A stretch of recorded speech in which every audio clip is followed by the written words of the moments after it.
je vous retrouve aujourd'hui avec un nouveau tuto vidéo Art Journal. Alors aujourd'hui, je vais reprendre cette merveilleuse petite Stamping Bella que j'avais déjà scrappée alors pas en début d'année, c'était l'année dernière. Je vais vous mettre en incrustation d'ailleurs juste en haut à droite le lien vers la vidéo que j'avais faite, coucou, à cette époque-là. Donc j'avais fait une petite page d'Art Journal. Là c'est du teasing, vous la verrez beaucoup plus tard cette page-là, juste avant, pour Chou.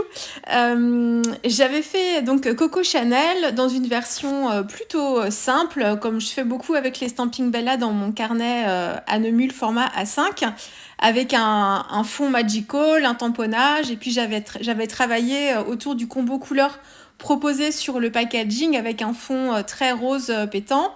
Et puis la mise en lumière en fait du tampon.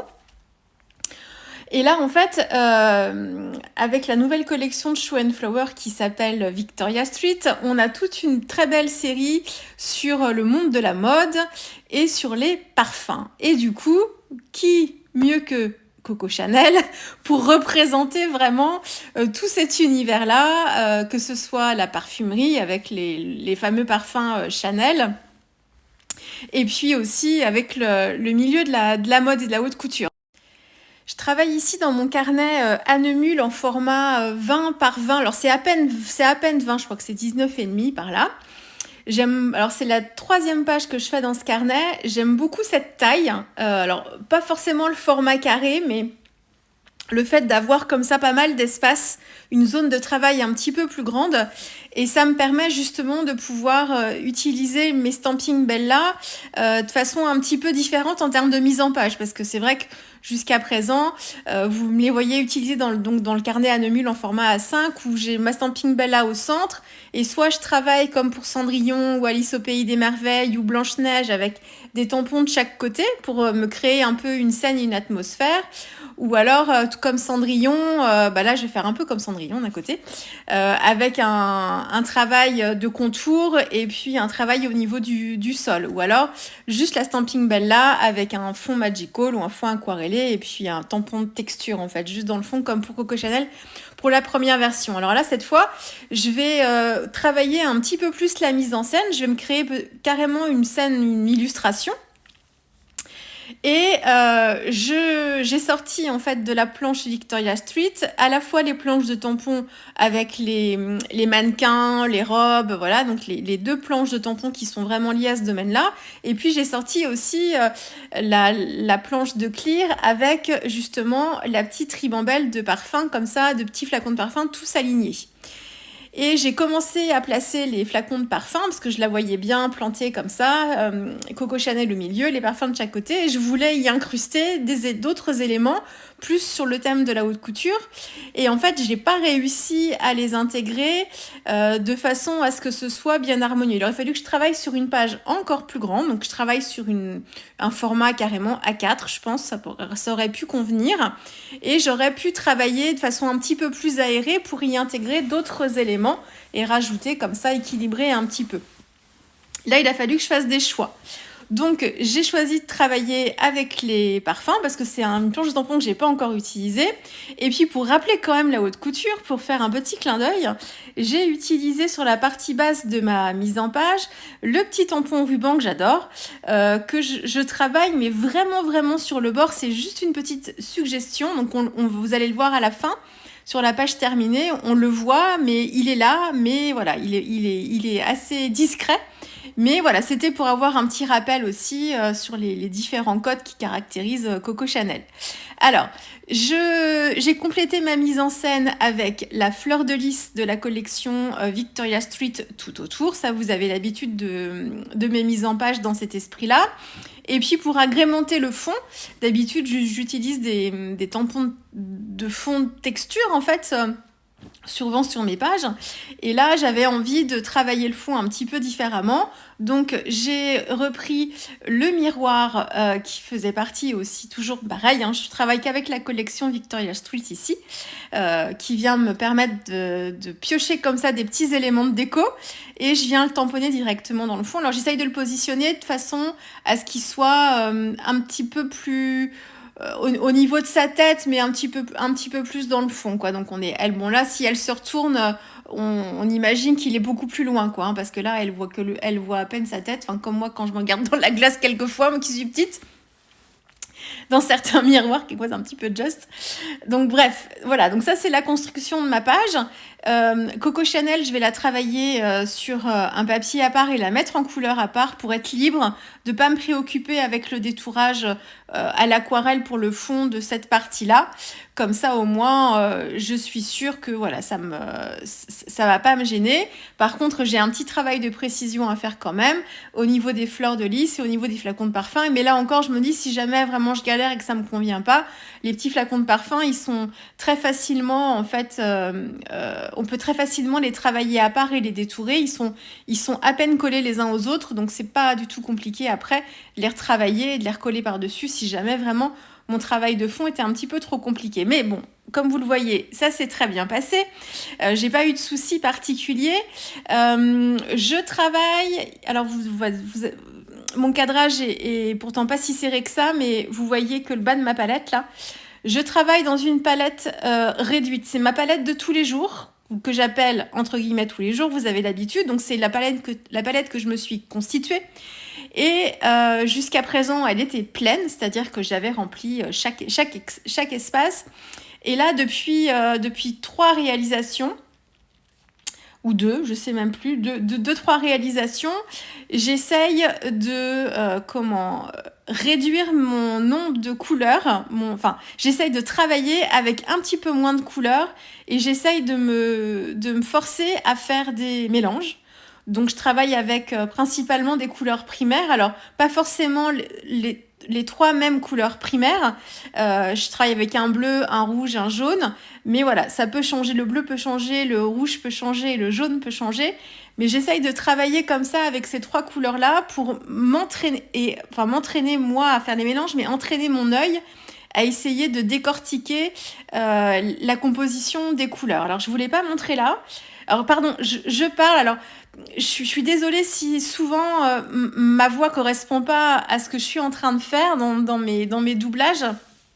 C'est un petit commentaire qu'on m'a laissé très gentiment sur une précédente vidéo. Je suis désolée, ce sont des vidéos tuto parce que si vous coupez le son, vous voyez tout mon process créatif et vous pouvez reproduire en reprenant les différentes étapes mon tuto.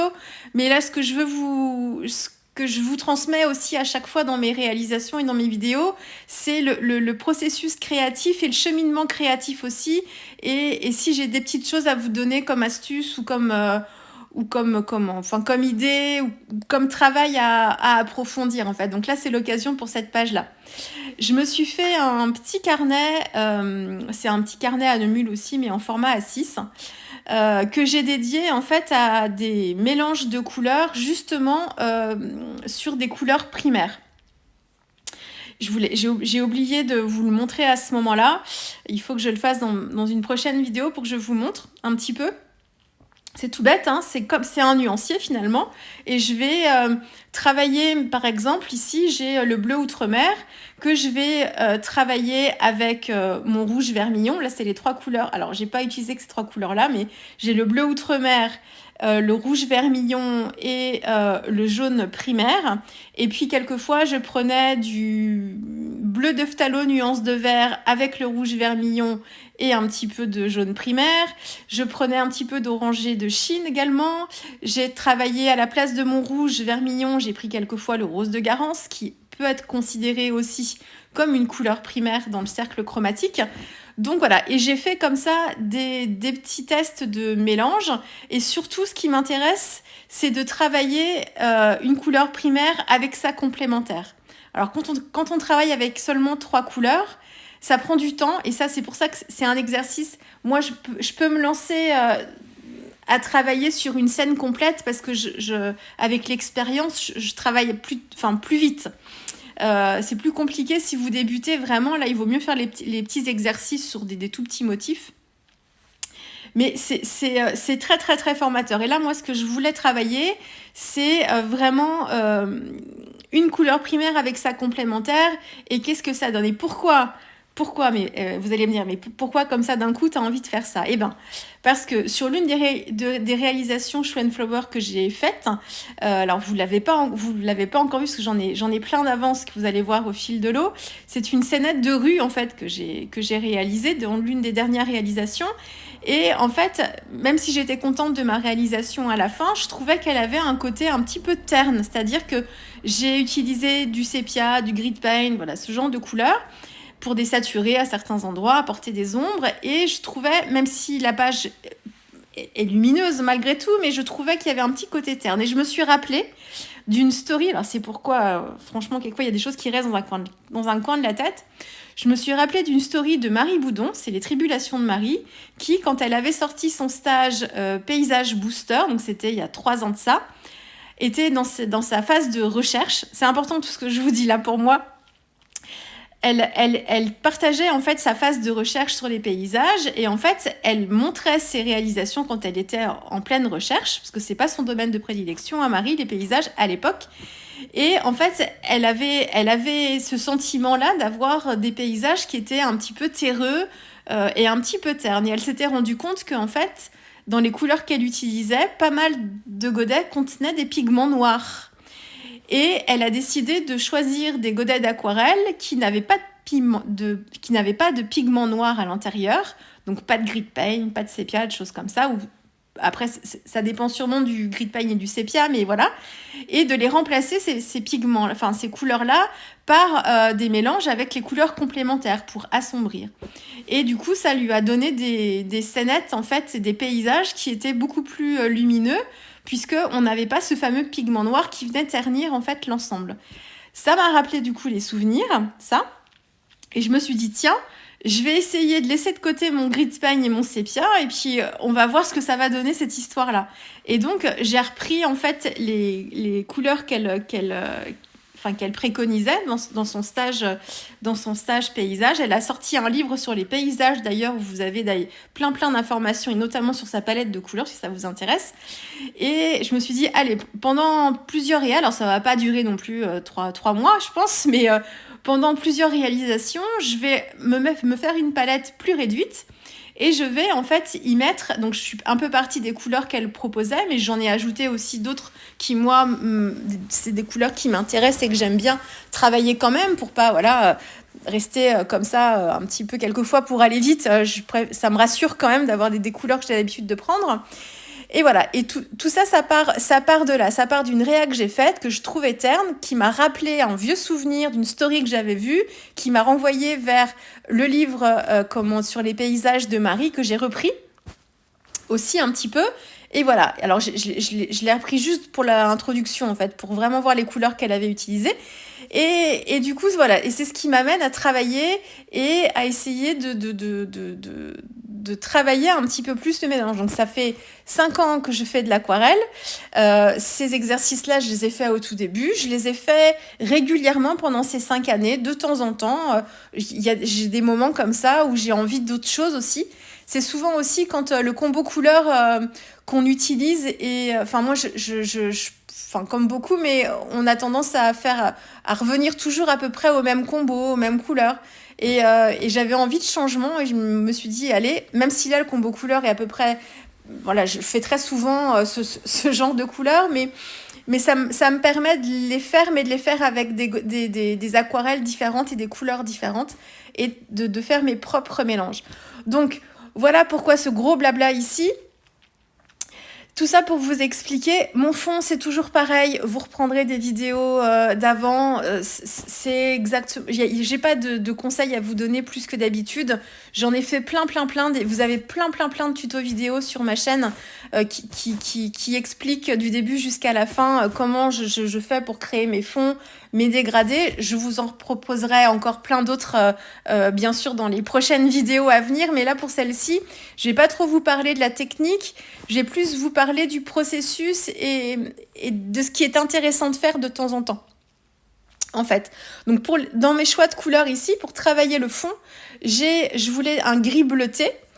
J'aurais eu tendance à prendre mon bleu d'Indentraine avec du gris de pagne et puis j'aurais fait ma couleur comme ça, un bleu un peu désaturé tirant vers le gris.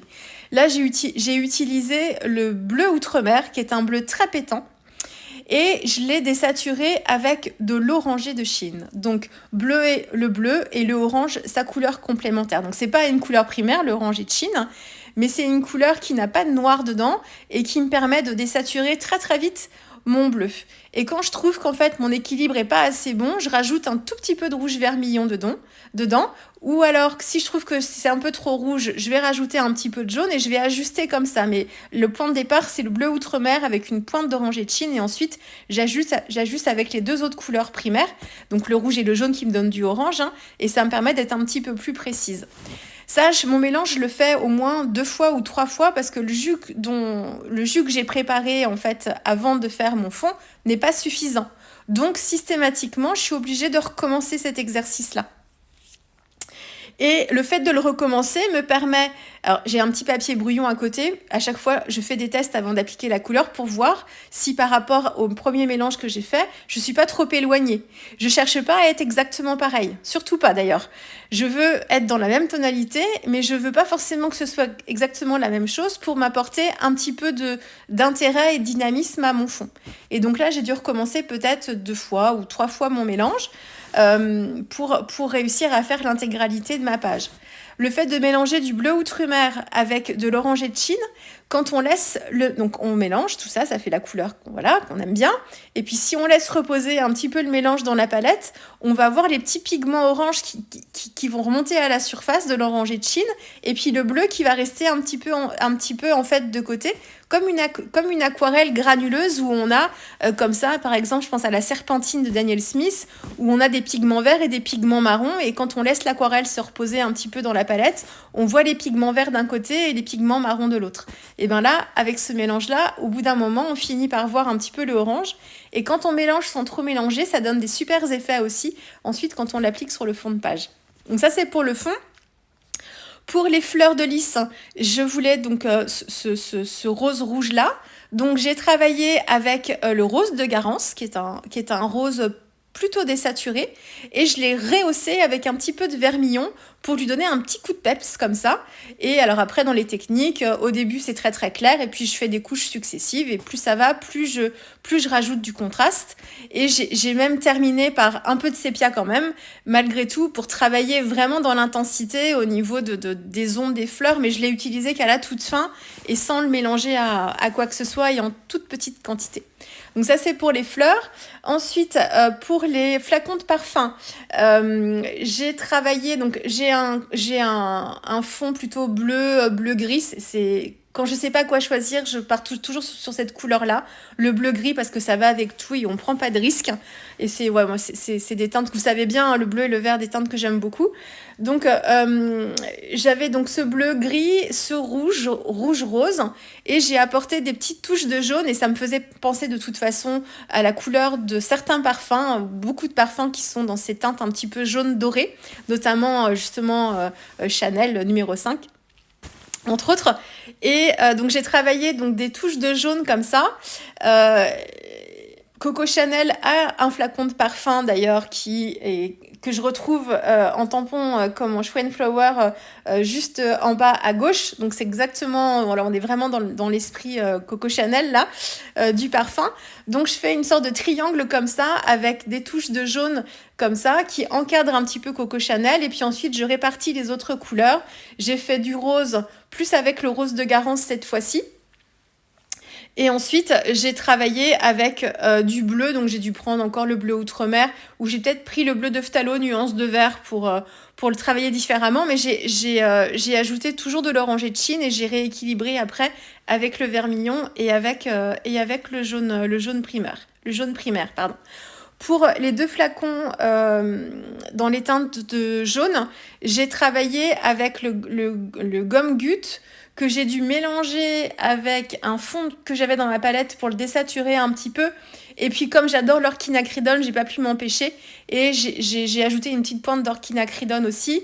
Et puis j'ai refoncé encore, et là c'est ce que j'avais sur ma palette en fait, parce que pour travailler mon sol, vous voyez le sol là, il est marron, c'est un marron chaud, et là encore c'est que les 3 couleurs primaires, c'est le mélange de bleu Outre-mer avec le vermillon et le jaune. Et c'est vraiment le mélange de ces 3 couleurs qui m'a permis d'avoir ce marron-là. Alors, un marron chaud, donc je devais avoir un petit peu plus de vermillon en termes de pourcentage de couleur pour travailler, pour avoir cette couleur-là.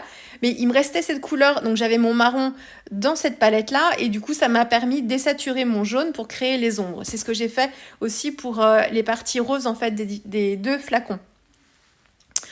Donc voilà, le ruban devant est travaillé pareil avec les fonds que j'avais dans ma palette assez désaturés. J'ai travaillé les ombres, mais c'est tout. Et puis ma petite Stampin' Bella, c'est pareil, j'avais un fond de rose de Garance qui me restait avec un fond de jaune. J'ai mélangé les deux, j'ai essayé de voir ce que ça me donnait une couleur peau plutôt intéressante. Donc c'est le fond de ma palette. Pareil pour le pantalon, j'avais donc ce marron qui m'a servi pour le sol. Et en fait, j'ai retravaillé un tout petit peu, j'ai ajusté un tout petit peu les mélanges pour avoir quelque chose de plutôt gris et moins marron. Mais c'est exactement la même chose. Là, il faut vous forcer à... Je vous le redis encore. Allez, ça faisait pas si longtemps que ça. Forcez-vous à faire des mélanges, vraiment, vraiment. Là, c'est vraiment l'objet de la vidéo. C'est mélange, mélange, mélange. Et vous allez comprendre, en fait, comment ça fonctionne tout ça. Alors, je vous le redis encore, pas forcément sur une page aussi construite que celle-ci, puisqu'il faut il faut maîtriser quand même relativement bien les techniques d'aquarelle pour éviter les erreurs et se faire dépasser un petit peu par la technique. Si vous êtes à l'aise avec l'aquarelle, eh ben, allez, alors là, il n'y a pas de souci, bien sûr, hein, mais je parle vraiment à celles et ceux qui débuteraient l'aquarelle. Vous lancez pas dans cette exploration sur une page comme ça, assez imposante. Travaillez d'abord les mélanges sur des chutes de papier. Essayez de faire une petite scène sur un petit format, une petite mise en couleur de tampon, juste des fonds, créer des fonds après. Et puis une fois que vous avez fait ça, après, bien sûr, vous pouvez vous lancer, mais je vous le redis, c'est très, très, très formateur. Et donc moi, je vous dis, ça fait la 2e ou la 3e page que je fais avec cette petite palette réduite là, et je me force. Alors ça prend plus de temps parce que je suis obligée à chaque fois de refaire des mélanges, de refaire des mélanges et de refaire des mélanges. Mais justement, à force de faire plusieurs fois, du coup, ça me permet d'être un petit peu plus précise aussi dans les choix de couleurs que je fais. Et puis voilà. Donc bon, beaucoup de blabla pour cette vidéo. Coco Chanel, je vous l'ai déjà faite. Donc voilà, là c'était histoire de vous parler de choses un petit peu différentes. Et puis aussi de mes apprentissages ou de mes recherches. Bon, les apprentissages, on en fait tout le temps. Mais là, c'est vraiment plus de la recherche pour essayer d'aller un petit peu plus loin aussi, moi, dans ma pratique. Donc voilà, je vous laisse avec les dernières photos. J'espère que cette petite Coco Chanel 2e version 2.0 vous aura plu. Et puis on se retrouve très vite avec une prochaine vidéo. Au revoir.